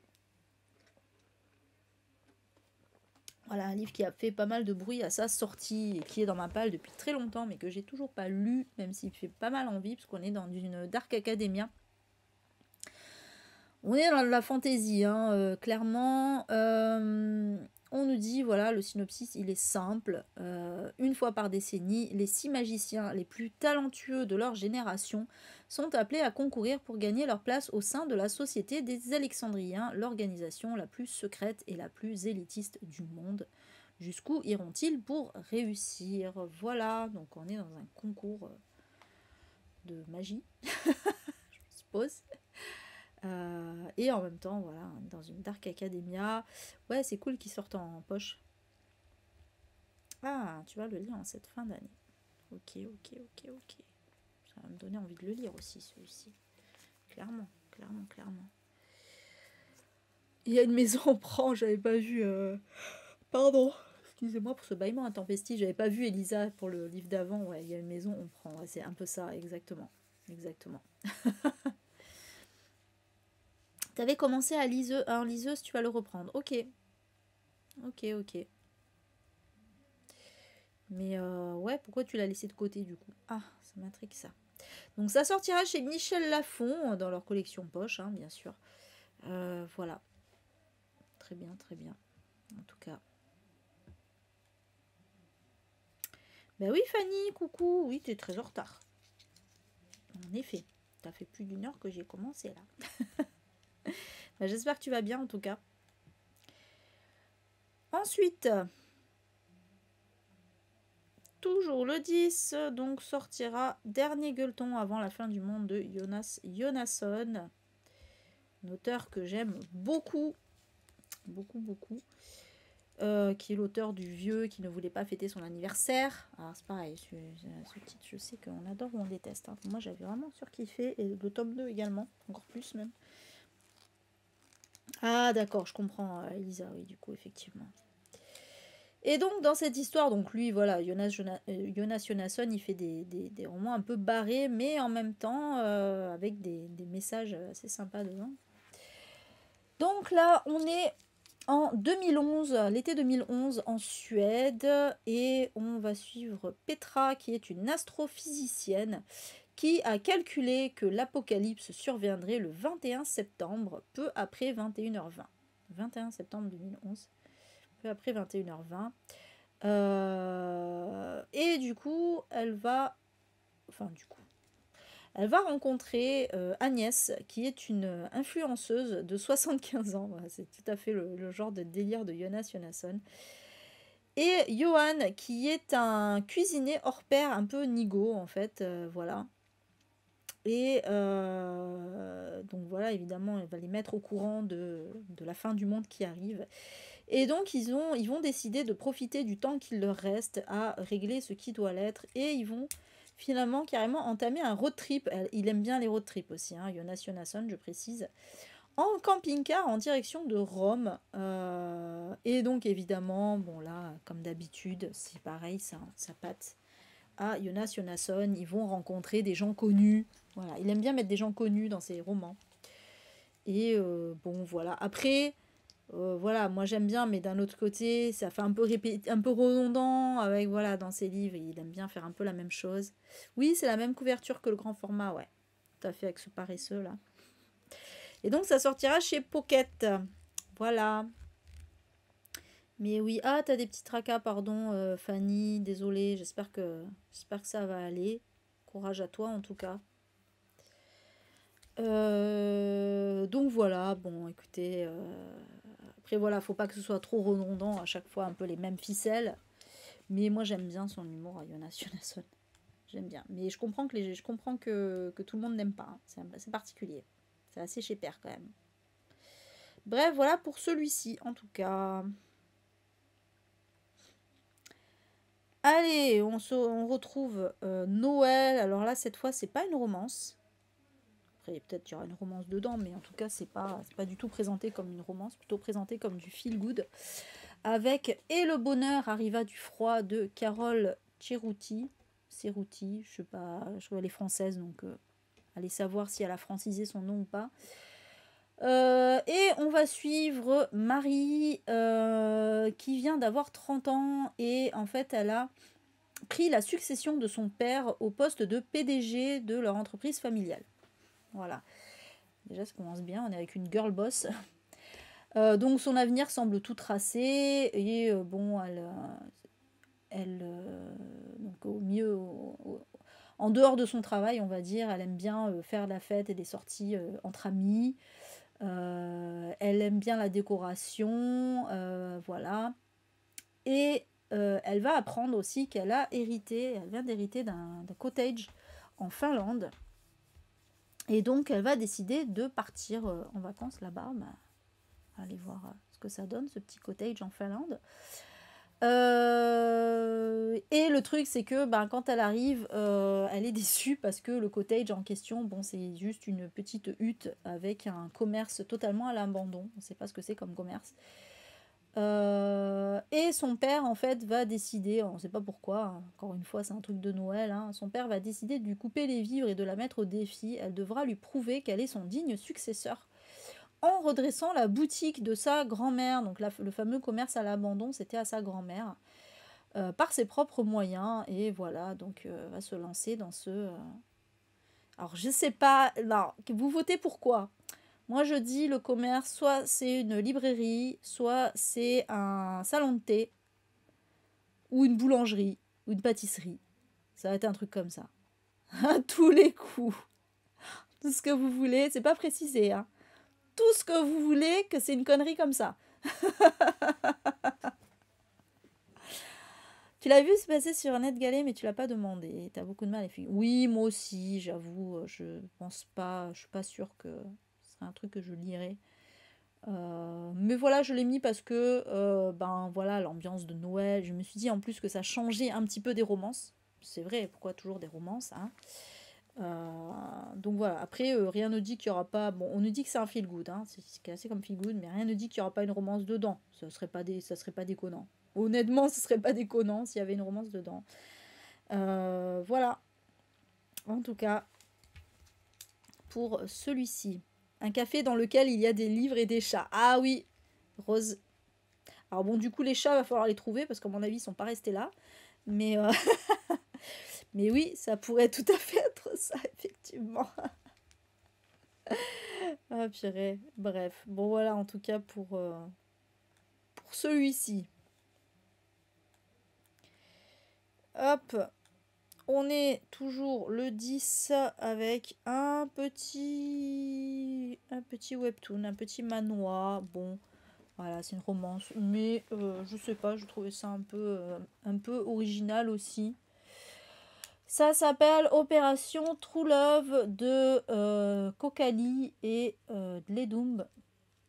Dans cette histoire, on va suivre Soué, ouais c'est ça, Soué, qui en fait voilà, on a une espèce de d'application qui indique la quantité d'amour qu'on va recevoir dans la vie en fait. Bon, y a un petit côté un petit peu dystopique hein, dans ce manoir, c'est pour ça que ça m'a un peu attiré aussi.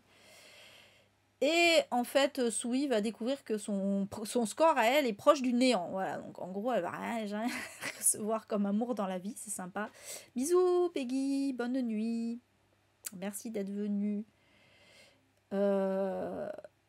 Et en fait, elle va, donc comme elle découvre ça, elle va tout faire pour briser cette malédiction. Voilà, on n'en sait pas plus.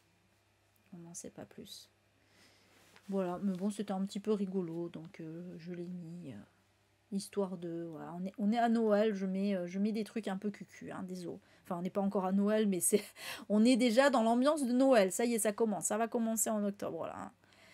Même s'il y a Halloween d'abord, je sais il va y avoir déjà des... Je parie qu'il y a déjà même des magasins où il y a des décos de Noël qui sont vendus. C'est un truc de fou. Bref, voilà, en tout cas. Donc, je sais pas combien il y aura de tomes, par contre. Pour le coup, c'est jamais précisé, hein, dans les webtoons. Ensuite, on saute directement au 16 octobre avec la sortie de Le choix de Isabelle Anne, qui sortira chez J'ai lu. Ah, j'ai oublié de donner l'édition pour le webtoon. C'était quoi? C'était Erol. Non, c'était pas du tout Erol. N'importe quoi. C'est dire si cette édition, elle m'a... Voilà, non, Erol, c'était celui d'avant, en fait. Donc, pas du tout. J'ai complètement zappé l'édition. C'est Siku. Parce que je connais pas cette édition, tout simplement. En fait, c'est une nouvelle édition, je pense. Donc, c'est Siku, S-I-2-K-U. Voilà, sachez-le. Donc, désolé pour ce... C'était pas Erol, j'avais même pas fait gaffe. Allez, encore un loupé, hein, décidément. Chez Lidl, il y a déjà des calendriers. Ah bah oui. Ah bah en même temps, oui, les calendriers de l'Avent. Mais c'est ouf parce que acheter un calendrier... Moi, j'ai pas envie d'acheter un calendrier de l'Avent maintenant. Je me dis, mais mes chocolats, ils vont être périmés d'ici là. Enfin, je sais pas. Chocolats qu'on traînait pendant 2 mois. Octobre, novembre, ouais, c'est ça, plus de 2 mois. Bon, j'ai pas très envie de les manger. C'est bizarre. Bon, bref. Après, c'est vrai que ça se garde longtemps, les chocolats, mais quand même. Donc, dans cette histoire, donc sortira chez J'ai lu, on est en 2021. Le Texas vient d'adopter ce qu'on appelle la loi SB8, SB8, qui interdit l'avortement au-delà de 6 semaines de grossesse. C'est vraiment pas beaucoup. Donc, dès les premiers battements de cœur du fœtus, voilà, on ne peut plus avorter. J'ai reçu hier un calendrier de l'Avent de bougies parfumées. Ah, ça c'est bien, ouais. Ouais, on est d'accord, les filles. Ils traînent dans le magasin ou chez toi, c'est la même chose. Oui, oui, bien sûr, mais justement, moi j'ai envie d'acheter des calendriers de l'Avent qui viennent de sortir, en fait. Je sais pas. Pas qui sont en magasin depuis 10 plombes. Ouais, c'est vrai. Ah ouais, putain, la vache, Malo, c'est vrai. Donc, ouais, ils sont... Waouh, c'est bizarre, hein. Ça se garde aussi longtemps, le chocolat. Moi, des fois, je retrouve des chocolats que j'ai oublié de manger, qui datent de quelques mois. Quand je les goûte, ils sont dégueulasses, hein. Je suis désolée, hein, c'est pas mangeable, hein. Alors c'est peut-être que du coup, ils dataient déjà de plusieurs mois avant que je les achète. C'est peut-être ça aussi, forcément, au bout d'un moment. Bon, bref. Mais merci pour l'info, Malo. Donc on achète des chocolats qui sont quasiment périmés, quoi, en fait. C'est ça que ça veut dire. Donc ouais, voilà, avortement interdit au-delà de 6 semaines de grossesse. Et donc on est à Dallas, dans une clinique où on pratique l'IVG. Et c'est devenu un champ de bataille, puisque chaque vendredi, une armée de militants qu'on appelle, qui se surnomment eux-mêmes, pardon, pro-life. Pour moi c'est plus pro-death que pro-life, hein, mais bon. Vient se poster devant le bâtiment pour dissuader les femmes d'avorter. Parmi eux, on va suivre Marc, qui fait figure de leader. Et un matin, il va repérer une femme qui s'appelle Norma, qui sort de la clinique. Et il la connaît puisqu'il en est amoureux. Et voilà, et en fait, il se trouve que donc elle, c'est évidemment... A priori, on ne sait pas trop, je suppose que c'est quelqu'un qui vient d'avorter, et lui, c'est un anti-avortement. Et donc, on nous dit, dans une Amérique plus divisée que jamais sur la liberté des femmes à disposer de leur corps, 4 destins, c'est pas seulement 2, 4 destins s'apprêtent à se chevaucher violemment. Bon, voilà, évidemment, ça parle d'avortement. C'est pour moi, je les appelle les anti-choix, t'as raison. Ouais, non, mais c'est clair, pro-vie, non. C'est pas des pro-vie pour moi, hein, clairement. Mais ouais, donc voilà, un livre qui m'intéresse forcément. Chocolat de Noël se fabrique d'avril à octobre, car ensuite il faut qu'il soit envoyé en centrale, puis dans les magasins. Ah ouais, et pas qu'il se fabrique dès octobre. C'est fou quand même, hein. Le chocolat a une date de conso très longue. La seule chose, c'est qu'à l'air libre, ils blanchissent. Ok. Non, mais c'est bon à savoir. Merci Malo pour ces informations précieuses. Très bien. Donc voilà, en tout cas pour celui-ci, clairement, celui-là, pareil, en fait, si, je crois l'avoir vu passer en grand format, mais vite fait, parce que le titre me parle. Mais voilà, je sais pas du tout ce qu'il vaut, mais en tout cas, il m'intéresse. Voilà, donc pour celui-ci. On est toujours le 16 octobre, enfin, on reste dans le féminisme. Avec une petite BD, oui, parce que des fois, il y a des BD qui sortent en poche. Donc, c'est bien de le signaler. C'est vrai que j'oublie souvent de regarder ça, mais effectivement, il y a des BD qui sortent en poche aussi. Et donc là, il s'agit de Des lignes et des cailloux de l'autrice Emma. Ça sortira chez J'ai lu. Donc, histoire pour celles qui en ont marre de se faire exploiter. Donc, Emma, c'est l'autrice de la série de bande dessinée qui s'appelle Un autre regard. Donc, vraiment, série féministe, mais aussi voilà, ça parle beaucoup de lutte antiraciste, anticapitaliste, etc. Et donc là, ben, typiquement, ça va être un peu ça, parce qu'on va être dans le monde du travail, de la société de consommation, dans le couple aussi, hein, voilà, donc la responsabilité du foyer et des enfants repose encore trop souvent sur les femmes.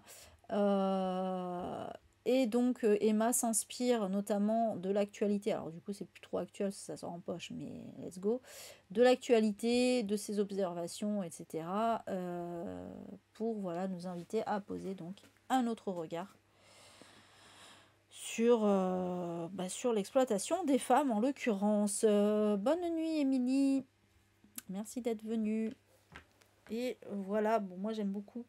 J'avais lu Un autre regard déjà, et puis je suis l'autrice hein, sur Insta. Elle poste beaucoup moins qu'avant d'ailleurs, mais bon. Sur Insta, sur Facebook aussi. Donc voilà, c'est cool d'avoir une petite sortie en poche, en tout cas, de BD. Ça sortira chez J'ai lu. On est toujours le 16 octobre. Sortira Partie de chasse entre lâches de Megan Gale Coles. Et celui-là, franchement, j'avoue qu'il me... Je l'avais pareil, je l'ai pas vu sortir, je l'ai pas vu passer en grand format. Mais ça m'intrigue beaucoup. Bon là, le 16 octobre, c'est les sorties J'ai lu, hein. Vous l'aurez compris.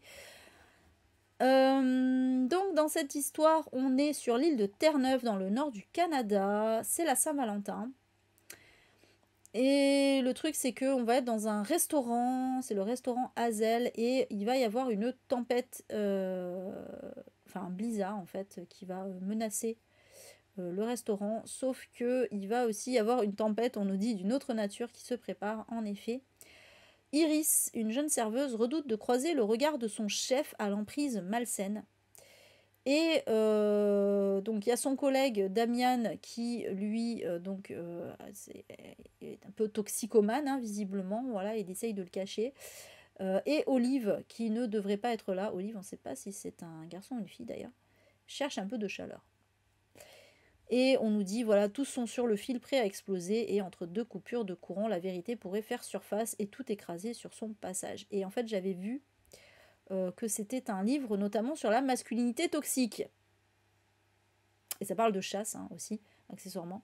Bon, voilà, c'est clairement, clairement, ça a tout pour me plaire. Et oui, celui-là, je ne l'ai pas vu, je ne le connaissais pas du tout. Et j'aime bien la couverture.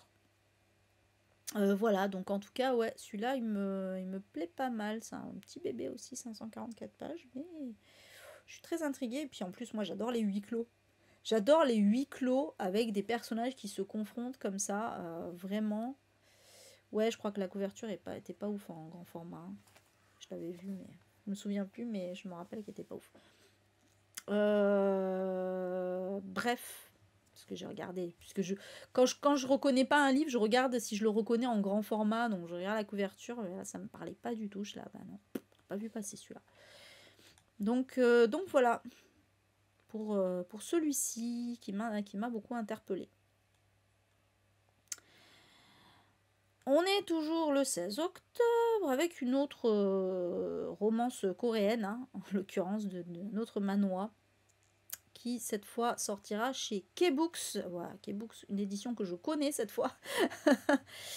Et dans cette histoire, alors voilà, c'est un petit peu original aussi, puisque on va suivre Chan Yang, qui est une femme qui vient de sortir d'un long coma.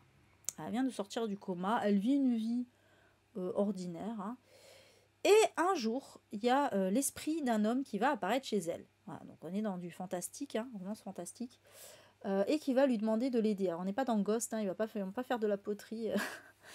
Il se trouve que cet homme, en fait, c'est Jian, qui est l'héritier d'un grand groupe, hein. Alors oui, je rappelle que il y a tout un lore de dynastie, de grands groupes en Corée, hein. C'est vraiment quelque chose de très connu. C'est vraiment les grands groupes coréens, Samsung et compagnie, là, c'est vraiment des dynasties. C'est eux qui dominent un peu le pays. Et donc, il y a tout un fantasme sur les jeunes héritiers qui sont des bons partis, etc. Donc, c'est un truc qu'on retrouve beaucoup, beaucoup dans les dramas coréens. Et donc, évidemment, aussi dans leurs manoirs. Voilà.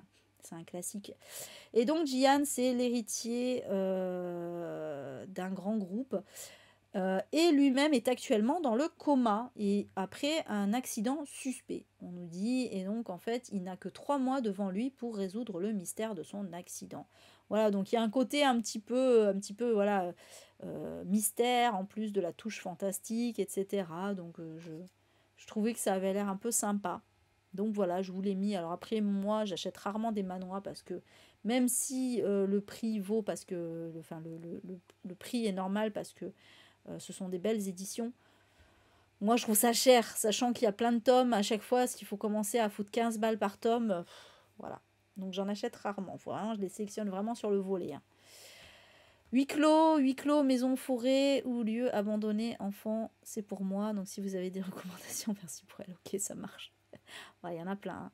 Il y en a plein. Voilà, je vais pas faire de recommandations maintenant parce que voilà, je suis en plein truc, mais pour plus tard, on y pensera, ouais. Et peut-être je pourrais faire un top de mes 8 clos préférés. Tiens, ça pourrait être pas mal, ça. Ouais, ça pourrait être pas mal. Bref, voilà en tout cas pour celui-ci. On passe au 17 octobre avec la sortie de Bunny Lake a disparu d'Evelyn Piper. Je pense que celui-là était pas mal attendu aussi. Il a pas mal fait parler de lui. Donc ça sortira chez Folio. Et ah ouais, c'est vrai, Véro. Ok, ça marche. J'y songerai du coup, le top 8 clos. Donc on est en 1955. Alors c'est un vieux livre, hein, qui a été réédité par De Noël d'ailleurs. Enfin édité, je sais pas s'il est réédité en France, s'il avait déjà été édité en France ou pas. Bref. On est en 1955, on va suivre Blanche qui se rend avec empressement à l'école maternelle pour récupérer sa fille de 3 ans qui s'appelle Bunny. Elle vient, voilà, c'est une jeune mère célibataire qui vient de s'installer à New York. C'est la première fois qu'elle est séparée de son enfant, parce que voilà, la première fois qu'elle va à l'école. Et donc, malheureusement, ce premier jour d'école se termine en catastrophe puisque Bunny est introuvable. Et le pire, c'est que personne ne semble la connaître. D'ailleurs, voilà, il n'y a aucun papier qui atteste de son inscription.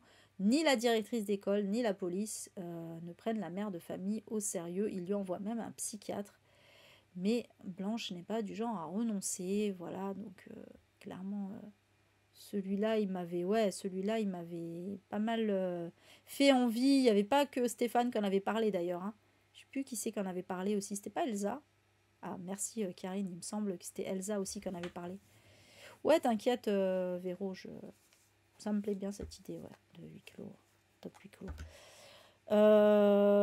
Ouais, donc voilà, ouais, celui-là, clairement, j'avoue, il me tente pas mal. Alors, la couverture est quand même mieux que celle du grand format. Putain, les couvertures des thrillers d'O Noël, c'est une catastrophe, hein, vraiment. À part la dernière, là, de Cyril Carrère, La colère d'Isnaï, mais sinon, elles sont pourries à chaque fois, hein, vraiment. Bref, voilà pour celui-ci. Il est pas très long. Ça me donne envie de le sortir. Selon les thématiques qu'il va y avoir. Selon les thématiques qu'il va y avoir au Black November. Ça me plairait pas mal. Voilà. Il faut une thématique disparition d'enfants. Hein. Voilà. Hein. Putain, est-ce qu'elle va pas nous faire une thématique disparition d'enfants? Elle adore les disparitions d'enfants, Sèvres. On va militer pour ça. Bon, bref, voilà en tout cas pour celui-ci. Toujours le 17 octobre, un petit true crime. Alors là, c'est la collection Society de 10-18 qui ne fait que des true crime. Alors ça sort directement en poche, il n'y a pas de sortie grand format. Et donc là, alors c'est une autrice pour une fois qui a déjà fait quelque chose. Je ne sais plus ce que c'était son premier. J'ai oublié. Donc c'est Anaïs Renevier. Pas sûr de prononciation. Et là, on est avec La disparue de la réserve Blackfeet. Ah oui, c'est ça, La disparition d'Alice Crimine. Ouais, c'est ça. Merci, Karine. C'était ça, exact. Elle aime bien les disparitions. Hein. Elle aime bien les disparitions, Anaïs Renevier. Voilà. Donc là, en fait, on est en juin 2017 dans la réserve des Blackfeet dans le Montana. C'est Ashley qui a 20 ans, qui va partir à une fête. Quelqu'un l'attend en bas de chez elle, mais sa famille ne la reverra plus. Donc, je précise, on réserve, c'est une réserve autochtone. Hein, voilà, et donc c'est une femme autochtone, Ashley, qui va disparaître. Et donc c'est sa sœur Kimberly qui va tenter de démêler les faits, voilà, qui va tenter d'enquêter là-dessus. Puisque en fait sur ces terres autochtones, au cœur des montagnes, seules les mères et les sœurs doivent résoudre les disparitions des femmes de leur communauté. Donc la police évidemment reste sourde à toutes les demandes, rien à carrer quoi. Et donc voilà, Kimberly va persévérer avec acharnement, organiser des battues, interroger les témoins, et elle va même porter l'affaire jusqu'au Congrès à Washington, voilà, pour lutter pour que Ashley ne soit pas oubliée comme tant d'autres avant elle. Et donc Anaïs Renevier, qui est journaliste, va briser le silence qui entoure toutes ces affaires de disparition d'autochtones, hein, de femmes autochtones surtout. Et voilà, bah écoutez, voilà, ouais, on nous dit être une femme, alors ils disent amérindienne, bon, être une femme autochtone, je corrige la 4e de couve. Donc être une femme autochtone dans une réserve, c'est être une victime potentielle des hommes évidemment, des réseaux de traite sexuelle, mais aussi de la drogue. C'est aussi avoir 10 fois plus de risques de se faire tuer que la moyenne aux États-Unis. Et donc voilà, l'Amérique commence à peine à ouvrir les yeux sur ces zones de non-droit, voilà, gangrénées par une violence qui jaillit avant tout sur les femmes.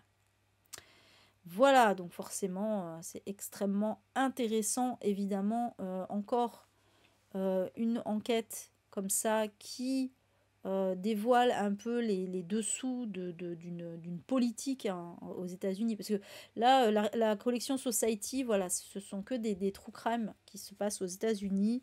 Et effectivement, il y a souvent un aspect très politique hein, dedans, voilà, qui parle. C'est pas pour rien que ça s'appelle Society, c'est que ça montre un peu les dessous de la société américaine. Et oui, moi aussi j'aime bien. Je trouve que c'est très intéressant, voilà, comme d'avoir fait cette collection-là. Donc voilà, en tout cas, c'est chez 10-18. On saute directement au 24 octobre avec la sortie de Le Cercle occulte des gentlemen de Sarah Penner. Donc c'est la fameuse autrice du livre que j'ai mis dans ma palle pour octobre, La petite boutique au poison. Et donc là, c'est son second roman. On est en... Alors ça sort chez Pocket, hein, on est en 1873 dans un château abandonné. Et là, on est à Paris. J'ai mis Angleterre, mais on est à Paris, j'avais pas fait gaffe, pardon. Donc c'est États-Unis / France, en fait, c'est pas / Angleterre. C'est parce que le premier se passait à Londres. Oui, parce que Sarah Penner, d'ailleurs, Iratum, hein, Sarah Penner n'est pas du tout britannique, elle est américaine. Mais la petite boutique au poison se passe à Londres. Et là, ça se passe à Paris. Ah, mais non, mais il y a aussi Londres. Ah, ouais, mais je pense que ça se passe quand même à Paris. Ok, c'est parce que j'ai vu Londres. Bon, bref, on est à Paris, on est dans un château abandonné à la périphérie de Paris et on est dans une séance de spiritisme qui est dirigé par une femme célèbre qui s'appelle Vaudeline Dallaire. C'est célèbre médium, hein, voilà. Mais un courrier vient interrompre l'assemblée, donc parce que la médium est réclamée dans la ville de Londres. Ok, voilà. Oui, la meuf ne lit pas toujours les synopsis avant, désolé. Celui-là, clairement, j'avais pas lu le synopsis. Hein. J'ai juste vu que c'était le second livre de Sarah Penner et que c'était pas un tome 2, que c'était bien un one-shot. À part ça, j'ai pas lu le synopsis. Bisous Malo, bonne nuit. Bon courage pour demain. On approche de la fin là, de toute façon. Donc voilà, elle est appelée dans la ville de Londres. Parce que le fondateur de la Société des sciences occultes vient d'y être assassiné. Donc évidemment, en plus c'était le mentor de Vaudeline. Donc évidemment, elle va accepter d'enquêter sur sa mort. Elle va être accompagnée de son assistante Lena. Et du coup, bah voilà, elle va faire mettre la lumière sur cette affaire. Voilà, j'en sais pas plus. Mais visiblement, ça se passe bien à Londres quand même. Bref.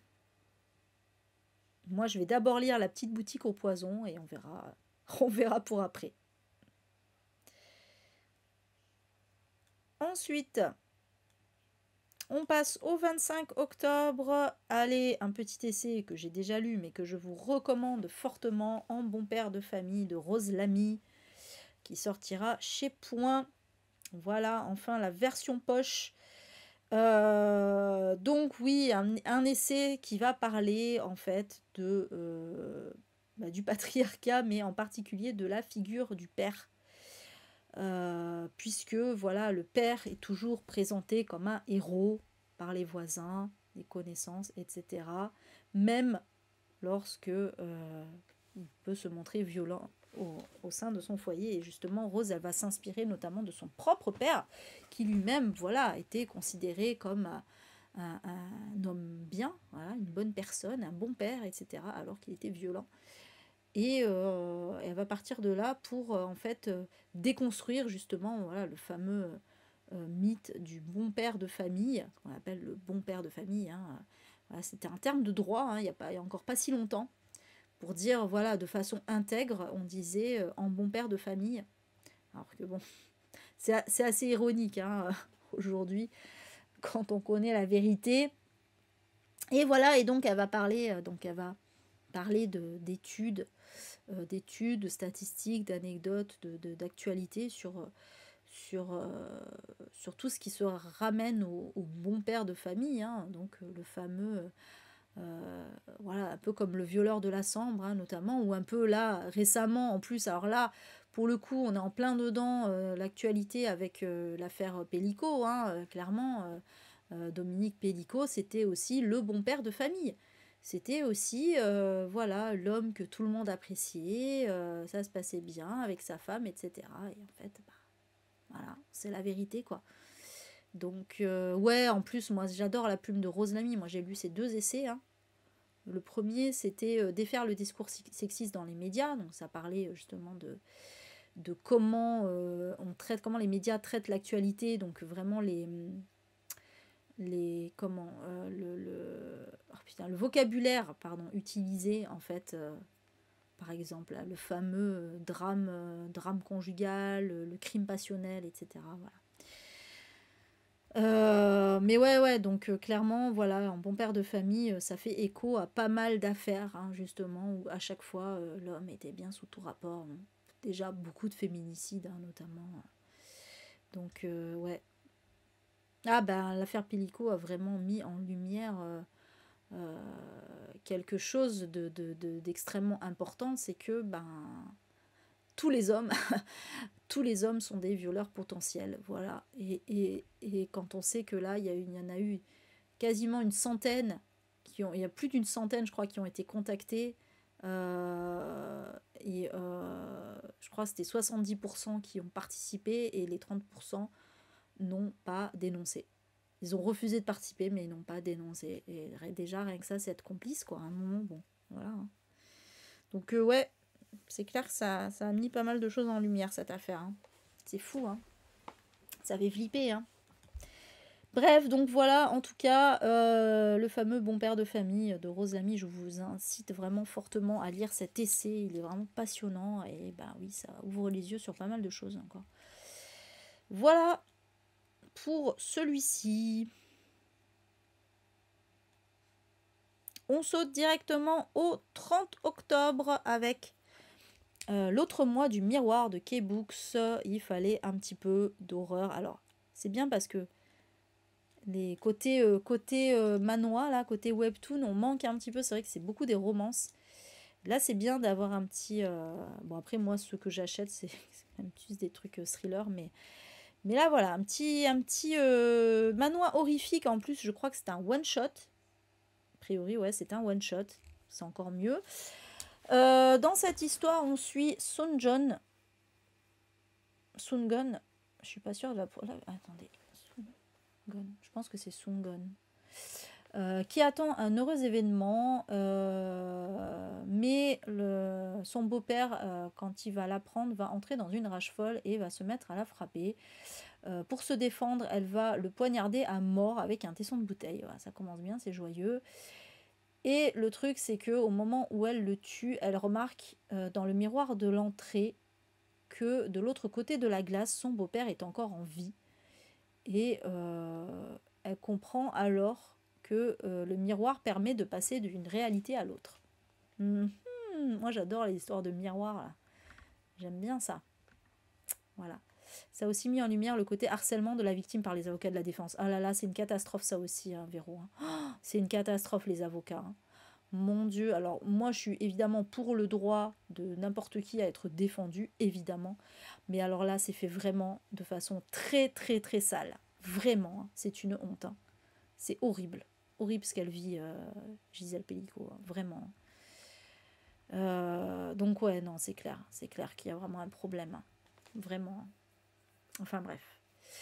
Donc voilà, petit manoir horrifique sortira chez K-Books le 30 octobre. Moi, je pense, honnêtement, voilà. Autant je disais tout à l'heure, ouais, j'achète rarement des manois parce que 15 balles le tome, mais là, c'est un one-shot. C'est horrifique. Ça peut être pas mal. L'histoire du miroir, là, j'aime bien.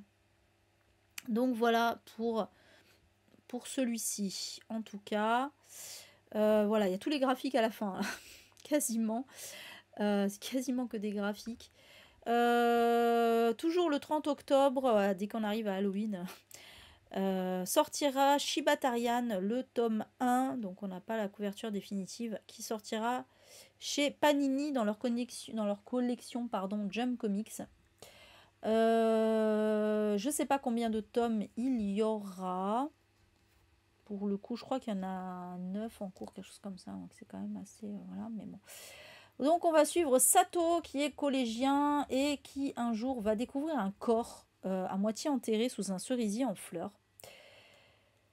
Et le truc c'est que ce corps va visiblement être en vie. Enfin voilà, je sais pas trop si c'est un mort-vivant, zombie, je ne sais pas. Il s'appelle Shibata. Et les deux adolescents vont sympathiser au point de devenir inséparables. Ouais, c'est ça. En fait, je pense qu'il croit que c'est vraiment un mec vivant. Alors qu'en fait, non. Parce que donc, ils vont sympathiser, ils vont décider de réaliser un film pour le festival de l'école. Mais le truc, c'est que Sato, il se rend compte que personne ne connaît Shibata et même ne semble le remarquer. Et donc voilà, qui est-il réellement? Donc il va décider quand même de lui faire confiance et de continuer à travailler avec lui. Mais voilà, j'en sais pas plus. Bon, voilà, c'est très mystérieux tout ça. On sait pas trop ce qui s'est passé. Voilà, j'en sais pas plus. Une intrigue envoûtante, mêlant surnaturel et horreur. Bisous Bubu, bonne nuit. Ouais, bah tu sais que les sorties, moi ça finit toujours à 11h. Hein, de toute façon, c'est toujours comme ça. C'est toujours très long, surtout que là il y en a 36, donc forcément. Bisous, bisous, merci d'être venu en tout cas. Donc voilà pour celui-ci. Ouais, je sais pas si je l'achèterai après celui-là. Synopsis pas assez original quand même pour moi, mais intriguant quand même. On est toujours le 30 octobre. Alors c'est vrai que je ne mets pas d'habitude de réédition, de choses comme ça. Mais là, comme il commence à y avoir les sorties pour Noël, j'ai décidé de vous mettre une petite édition collector. Parce que je me suis dit pourquoi pas. Mettre un petit collector pour faire un cadeau de Noël par exemple, ça peut être intéressant.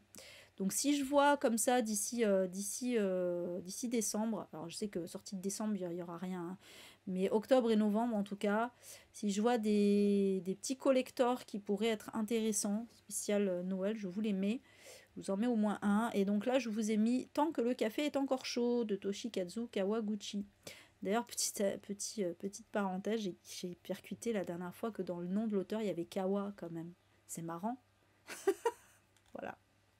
C'était juste ça. Hein. Mais bon, c'est rigolo parce que il écrit sur le café et il s'appelle Kawa. Kawaguchi. Bref. Voilà, donc édition spéciale Noël, hein, avec une petite déco de Noël, avec donc un hardback. Alors c'est du poche, hein, voilà, ça sortira chez le livre de poche, mais en hardback et avec un joli jaspage aussi, donc on crache pas dessus. Jaspage assorti au sol donc de l'image. Bon voilà, c'est mignon. C'est mignon, je me dis que ouais, si vous avez envie de faire un joli cadeau, en plus moi c'est un livre que j'ai beaucoup aimé personnellement, je sais que c'est un livre qui est assez plébiscité, que les gens aiment beaucoup, donc voilà pour la petite précision. Donc on est dans un café particulier à Tokyo ou à un endroit, à une place assise en particulier, on peut voyager dans le temps. Je comprends pas trop la couve avec l'histoire. Ben parce qu'ils ont fait une déco de Noël, c'est tout. Ils ont fait une petite déco de Noël pour spécial Noël, mais effectivement, ça se passe pas spécialement à Noël en vrai. Par contre, le chat, oui, il y a un chat, il y a toujours un chat déjà sur les couvertures. Et je pense qu'il y a un chat quelque part dans l'histoire à un moment. Mais voilà. Mais il y a toujours un chat sur les couvertures, donc le chat est pas déconnant, ils ont mis un chat avec Noël. Voilà. Donc voilà, une place où on peut retourner dans le temps pour parler à quelqu'un, par exemple. On sait que ça ne pourra pas influencer le présent, mais on a quand même la possibilité de pouvoir parler avec quelqu'un à condition de revenir avant que le café ne soit refroidi, d'où le titre. Et voilà, et donc on va suivre plusieurs personnes, plusieurs petites historiettes en fait, hein. Il y a 3 tomes en tout, hein. Petites historiettes qui racontent comme ça des tranches de vie, et c'est mignon, et c'est feel good, voilà. Voilà pour celui-ci que je voulais vous mettre, je le trouve joli quand même. Même si la couve est hors sujet, c'est quand même joli. C'est quand même beau. Ouais, c'est vrai qu'après, oui, c'est sûr que les gens qui l'ont pas lu vont se dire ah, c'est un truc de Noël. Bon, non, mais certes. Bon, après, faut lire la 4e de couve avant d'acheter aussi. Voilà pour celui-ci.